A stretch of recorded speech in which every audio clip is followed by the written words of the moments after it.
Hey guys, welcome back to my channel due maths. और इस video में हम क्लास 7th का chapter 2 which is fractions and decimals उसकी एक्सरसाइज 2.5 के क्वेश्चंस कंटिन्यू करने वाले हैं। क्वेश्चन नंबर 3 तक हम ऑलरेडी कंप्लीट कर चुके हैं। अगर आपने वो वीडियो नहीं देखी है तो जाके देख लीजिए और इंट्रोडक्शन भी देख लीजिए ताकि आपको मालूम पड़ जाए कि इस चैप्टर फ्रैक्शंस एंड डेसिमल्स में क्या क्या चीज़ें नई टॉपिक्स आपके लिए आने वाले हैं।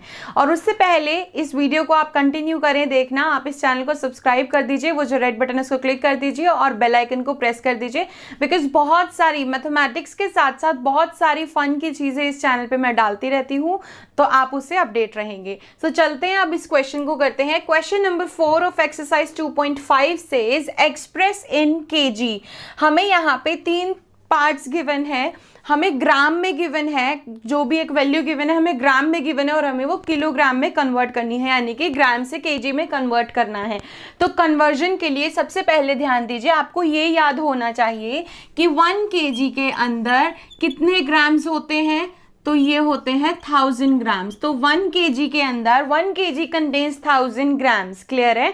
1000 ग्राम्स होते हैं 1 किलो में। अब आपको देखना है कि कितने केजी होंगे कि 200 ग्राम्स बने। इस केस के लिए आप एक सिंपल सी एक मैं आपको एग्जांपल देके समझाती हूँ। मान लीजिए कि आप किसी शॉप पे जाते हैं पेंसिल्स लेने, ठीक है? तो वो एक पेंसिल आपको बोलते हैं कि 2 रुपए की है, एक पेंसिल 2 रुपए की है, लेकिन आपके पास है 10 रुपए। ठीक है, आपके पास है 10 रुपए, तो आप शॉपकीपर को 10 रुपए देंगे तो वो आपको कितनी पेंसिल देगा? अगर एक पेंसिल 2 रुपए की है तो 10 रुपए में कितनी पेंसिल आएंगी? उसके लिए आप डेफिनेटली क्या करेंगे? डिवाइड करेंगे ना इसको 2 से डिवाइड कर देंगे, आपके पास आंसर आ जाएगा 5। यानी कि अगर एक पेंसिल 2 रुपए की है तो 10 रुपए में 5 पेंसिल आएंगी। तो इस केस में भी हमें क्या करना है? डिवाइड, कि हमें 1 केजी में अगर 1000 ग्राम गिवन है तो कितने केजी होंगे कि 200 ग्राम्स आए। तो हमें क्या करना है? 200 को डिवाइड करना है 1000 से। अब सबसे मेन चीज आती है कि आपको ये इसका आंसर आपको डेसिमल्स में आएगा, वो कैसे निकालना है। देखो, एक सिंपल सा फंडा है, या तो आप एक काम कीजिए, इस फ्रैक्शन के अंदर आप फ्रैक्शन ऑलरेडी देख चुके हैं, सीख चुके हैं कैसे सब कुछ होता है। 0 से 0 को कट कर दीजिए। देखो, एक 0 से एक 0 कट हो गई, एक 0 से एक 0 कट हो गई, आंसर आ गया 2/10। तो या तो आप इसको डिवाइड कर लीजिए, 10 से 2 को डिवाइड कर लीजिए। इसके 2 तरीके, मैं आपको दोनों बता देती हूँ। 10 से यदि आप 2 को डिवाइड करेंगे तो 10 के टेबल में 2 नहीं आता, छोटा नंबर है, तो आपको यहाँ पे पॉइंट लगा के एक 0 लगाना पड़ेगा। क्लियर है? फिर 10 के टेबल में 20 आता है 2 पे, तो ये आंसर आ जाएगा आपका 0। दैट मीन्स कि इसका आंसर होगा 0.2। या तो आप ये कर लीजिए। उससे भी एक इजी तरीका होता है डायरेक्ट सॉल्व करने का, जब भी डिनोमिनेटर में 10, 1000, 100 ऐसी टर्म्स होती हैं, यानी कि एक होल नंबर होता है, एक 0 से रिलेटेड एक हमारा एस्टिमेशन नंबर होता है। तो देखिए क्या करना है, पहले जो ऊपर 2 है इसको लिख लीजिए। क्लियर है? अब नीचे जो 10 है, 10 में कितनी जीरोज हैं? 1। तो आपको डेसिमल इस तरीके से लगाना है कि डेसिमल के बाद एक ही डिजिट हो। नीचे एक 0 है तो डेसिमल के बाद एक ही 0 हो। तो आपने 2 लिख दिया, उससे पहले डेसिमल लगा दिया और उससे पहले आप 0 लगा दीजिए। ठीक है? तो 0.2, या तो आप इसको डिवाइड कर लीजिए या फिर ये चीज दिमाग में बिठा लीजिए कि जितनी नीचे 0 होंगी उतनी ही डिजिट के बाद, पीछे से उतनी ही डिजिट के बाद आपका डेसिमल लगेगा। अगर मैं मान लीजिए सिर्फ इसको यहाँ पे 0 नहीं कट करती तो मैं आपको बता देती हूँ फिर मैं कैसे करती। देखिए, अब 200 को तो एज इट इज अभी लिख ही लीजिए। 200 लिख लिया, जो ऊपर है वो एज इट इज लिख लिया। अब काउंट कीजिए नीचे कितनी जीरोज हैं? 1 2 3, 3 जीरोज आर देयर। सो पीछे से 3 डिजिट काउंट करो, 1 2 3, तो यहाँ पे डेसिमल आएगा। ठीक है? अब 0.200 का भी वही मतलब है और 0.2 का भी वही मतलब है, सेम मतलब है। तो समझ आया? नीचे जितनी 0 होती हैं उतनी ही डिजिट के बाद हमें पीछे से डेसिमल लगाना होता है। क्लियर हुआ? तो हम यहाँ पे 0 हटा देते हैं, आप भी हटा देंगे तो भी कोई प्रॉब्लम नहीं है, और इसके आगे यूनिट लगा देते हैं केजी। दैट मीन्स कि अगर 1 किलो में 1000 ग्राम्स है तो 200 ग्राम कितने किलो में आएंगे? 0.2 केजीज में।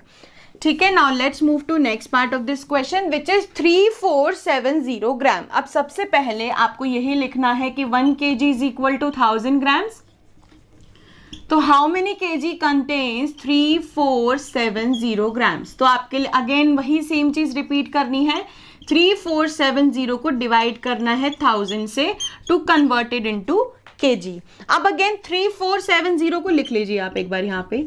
उसके बाद नीचे जीरो देखिए कितनी है, 1 2 3, 3 zeros आर देयर। पीछे से 3 डिजिट काउंट कीजिए, 1 2 3, तो यहाँ पे आएगा। तो आंसर विल बी, अगर आप जीरो को हटा देते हैं तो भी कोई प्रॉब्लम नहीं है, जीरो को नहीं हटाते तो भी कोई प्रॉब्लम नहीं है, आंसर वो सेम ही काउंट होगा, 3.470 kg, यानी कि 3.470 kgs हमारा यहाँ पे आंसर हो गया। Now let's move to next part, 4 kg 8 gram. अब यहाँ पे देखो हमें kg में कन्वर्ट करना है, 4 kg ऑलरेडी kg में है तो हमें इसको तो कन्वर्ट करने की जरूरत नहीं है, 8 ग्राम को हम कन्वर्ट करते हैं। तो अगेन 1 kg के अंदर कितने होते हैं, 1000 ग्राम्स। तो how many kg contains 8 grams, again आपको डिवाइड करना है 8 को 1000 से। अब आप 8 लिख लीजिए, उसके बाद 3 नीचे कितनी जीरोस हैं, 3 zeros आर देयर, तो 3 डिजिट होनी चाहिए। 8 यहाँ तो एक ही डिजिट है, तो आप क्या करोगे, इससे पहले अपनी मर्जी से जीरो लगा लोगे। ठीक है, 3 बनाने हैं ना हमें, 3 zeros है तो 1 2 3, इसके बाद डेसिमल लगा दीजिए और जीरो लगा दीजिए, आपका आंसर हो गया 0.008। अब ये कैसे किया, ध्यान से देखिए, 3 zeros हैं लेकिन ऊपर एक ही डिजिट है, तो यहाँ पे 3 0 पॉइंट के बाद कैसे आएंगी, आप 8 लिखने के बाद उससे पहले 2 0 लगा दीजिए। तो उसी तरीके से आपका ये डेसिमल 3 डिजिट के, अब काउंट करेंगे तो डेसिमल के बाद 3 डिजिट है और नीचे 3 zeros हैं, दैट मीन्स ये ओके है। तो 8 ग्राम के अंदर होते हैं 0.008 kg, क्लियर है, मतलब कि 0.008 kg is equal to 8 grams. अब आपको फाइनल आंसर क्या देना है, 4 kg में प्लस करना होगा इस 8 ग्राम को, 8 ग्राम को हमने कन्वर्ट कर लिया, तो 4 प्लस 0.008, टोटल आंसर जो होगा इस वाले 4 में आप प्लस कर देंगे। अब वो एडिशन कैसे करेंगे मैं आपको यहाँ पे करके दिखा देती हूँ। 0.008 लिख लीजिए, 4 को प्लस करना है। देखो 4 जो है डेसिमल नहीं है 4 के साथ कोई भी, दैट मीन्स वो डेसिमल से पहले की डिजिट है, तो आप 4 को लिखेंगे यहाँ पे और आगे बेशक आपकी मर्जी है, आप 0 लगा दीजिए। तो 800.4, तो 4.008, टोटल कितना हो गया, 4.008 kg। क्लियर हुआ आपको, ठीक है। अगर आपको इस क्वेश्चन में कोई भी प्रॉब्लम है, ये यूनिट्स में कोई भी प्रॉब्लम आ रही है तो आप कमेंट करके बता दीजिएगा, मैं उसको और अच्छे से इलैबोरेट कर दूंगी। वैसे आई थिंक कि आपको इससे समझ आ गया होगा, और आप पहले भी वीडियोस देख रहे हैं तो आपको पहले से कंसेप्ट मालूम होगा। यूनिट्स के लिए अगर आपको इस चीज़ में प्रॉब्लम आती है कि हमें कैसे पता चलेगा 1 kg में 1000 ग्राम्स है, अगर मैं बोलूँ कि मिलीग्राम कितने होते हैं, उसके लिए आप इंट्रोडक्शन की वीडियो देख लीजिए, आपके पास वो सारी A to Z वीडियोज आ जाएंगी। So next question number 5 is write the following decimal numbers in expanded form। अब आपको expanded form काफी अच्छे से मालूम होगा। अगर मैं 462 मान लीजिए इसको expand करना चाहती हूँ तो कैसे करते हैं आपको मालूम है, 1s 10s 100, तो 4 इंटू, अब देखो 4 को हटा दो, 1 लिख के how many digits are there after 4, 2 digits, then आपको 100 से मल्टीप्लाई करना है, प्लस फिर आती है 6 की बारी, 6 इंटू 6 के बाद एक डिजिट है तो एक जीरो के साथ प्लस, मतलब एक जीरो के साथ मल्टीप्लाई करेंगे, यानी कि 10 के साथ मल्टीप्लाई करेंगे। आफ्टर दैट 2 के बाद कोई डिजिट नहीं है, कोई जीरो नहीं आएगी, 2 इंटू 1, यही होता है एक्सपैंडेड फॉर्म। अब बात आती है डेसिमल्स की। डेसिमल्स में मान लो मैं अगर इसके बाद 4 लिख देती हूँ, अब यहाँ पे तो हम क्या करते हैं, 1s 10s 100 1000 10,000 लाख ऐसे चलते हैं। डेसिमल के बाद क्या होता है, 10th 100th 1000th, यानी कि आपको th लगाना है, उसका मतलब है 10th उसको डिवाइड करना है। जैसे कि यहाँ पे तो हमने क्या किया, 10 से मल्टीप्लाई किया या 1 से मल्टीप्लाई किया या 100 से मल्टीप्लाई किया। डेसिमल के बाद की जो भी डिजिट हो उसको आपको 1/10 डिवाइड करना है, या तो आप इसको सिंपल तरीके से लिख लीजिए, मल्टीप्लाई करके मत लिखिए, 4/10, ठीक है।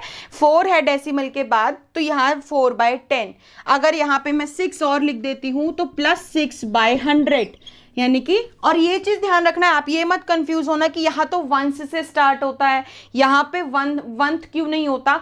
वंथ नहीं होता बिकॉज आप 1 से डिवाइड भी करेंगे that will also be the same number, ठीक है। तो 1 से नहीं, डायरेक्टली 10 से डिवाइड होता है, क्योंकि डिवाइड 10 से करेंगे। अगर मान लीजिए मैं 4 को 10 से डिवाइड करूँ तो अभी तो आंसर हमारा डेसिमल के बाद आएगा ना, 0.4 तभी तो आएगा। अगर मैं 4 को 1 से डिवाइड करूँ तो वो तो 4 आ जाएगा, यहाँ तो कोई डेसिमल रहेगा ही नहीं ना, ये तो 1 प्लेस हो जाएगी। तो इसलिए हम 4/10, 6/100 और आगे जितने भी नंबर जाएंगे उतने हम इंक्रीज कर देंगे। तो 20.03, तो सबसे पहले 2 का लिख लेते हैं।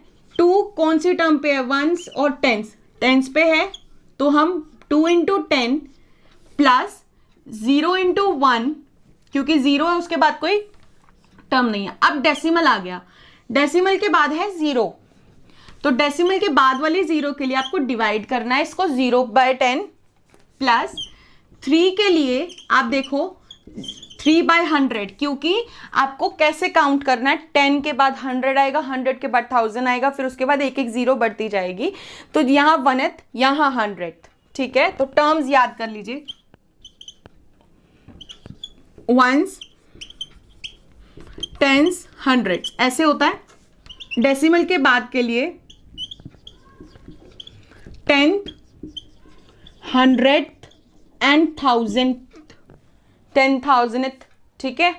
ऐसे हम टर्म्स को यहाँ पे एक्सपैंड करते हैं। अब ये 2 है, देखो 2 एक वंस प्लेस पे है, तो 2 × 1 plus then after 1th term और 10th टर्म आ गई है, तो 0/10 प्लस ये 100th टर्म आ गई है, तो 3/100। क्लियर हुआ? क्या करना है, बहुत सिंपल फंडा है इसका। डेसिमल से पहले जो भी है देखो वो नॉर्मल एक्सपैंड होंगे, जैसे हम अभी जब हम छोटे से थे, जब से एक्सपैंड करते आ रहे हैं, तो वो तो सिंपल होगा। डेसिमल के बाद वाला आपके लिए नया है, तो वो क्या करना है, डेसिमल के तुरंत बाद वाली डिजिट को आपको डिवाइड करना है 10 से। यहाँ हम मल्टीप्लाई करते हैं ना, तो डेसिमल के बाद आपको डिवाइड करना है। जैसे उसके 10th टर्म, 100th टर्म, ठीक है, 100th टर्म, उसके बाद 1000th टर्म, ऐसे आपको उसको सॉल्व करना है। तो आगे के हम बचे हुए 2 पार्ट्स भी सॉल्व कर लेते हैं। सो थर्ड पार्ट है 200.03, ठीक है। तो आपको सबसे पहले 2 को करना है, देखो वंस, टेंस, 100, डेसिमल से पहले वाली नॉर्मल तरीके से होगी, तो इसको मल्टीप्लाई करेंगे 100 से, फिर प्लस, फिर इस 0 के लिए अभी 100 टेंस पे है तो 10 से मल्टीप्लाई, फिर इस 0 के लिए अभी ये वंस पे है तो 1 से मल्टीप्लाई, फिर ये जो डेसिमल के बाद वाली 0 आ गई है इसको आपको डिवाइड करना है 10 से, और ये जो उसके बाद वाली और डिजिट आ गई है इसको आपको डिवाइड करना है 100 से। क्लियर हुआ? यानी कि देखो 2 × 100, 200 प्लस 0 × 10, 0, 0 × 1, 0, 0/10, 0.0, 3/100, 0.03।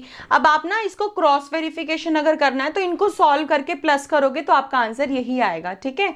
और जो फोर्थ पार्ट है आपका 2.034, मैं इसको यहाँ पे सॉल्व कर देती हूँ।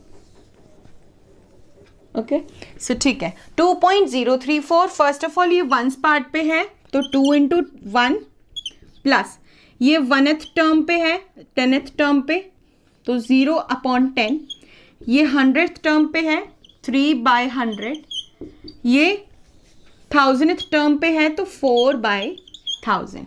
कितना सिंपल है ये। आप यहाँ अभी तक मल्टीप्लाई करते आ रहे थे, डेसिमल के बाद के लिए आपको डिवाइड करना है 10 से, 100 से, फिर 1000 से, इस तरीके से आपको इन क्वेश्चंस को सॉल्व करना है। तो आई होप आप लोगों को ये क्वेश्चन समझ आ गए होंगे, और आगे भी इसी तरीके से क्वेश्चन समझने के लिए, देखने के लिए और सोल्यूशंस लेने के लिए आप इस चैनल पर बने रहिए, और इस चैनल को सब्सक्राइब कर दीजिए और शेयर कर दीजिए जितना ज़्यादा आप कर सकते हैं। Thank you.